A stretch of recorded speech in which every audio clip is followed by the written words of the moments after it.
Hello, in front of me I've got FOTON G7. In this video I'll show you how to pair smartphone with car via Bluetooth.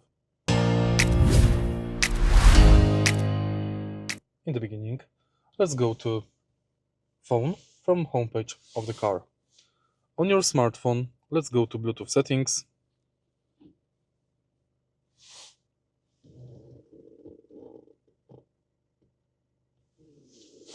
And now refresh the list.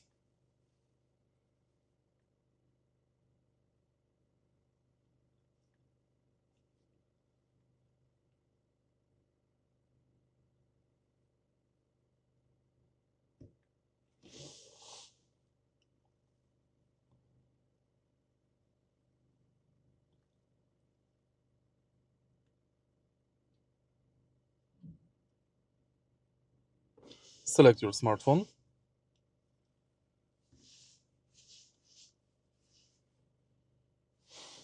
On the smartphone, enter PIN number.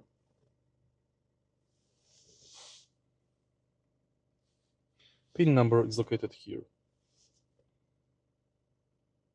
And as you can see, your device is now connected. If you find this video helpful, please like, comment and subscribe.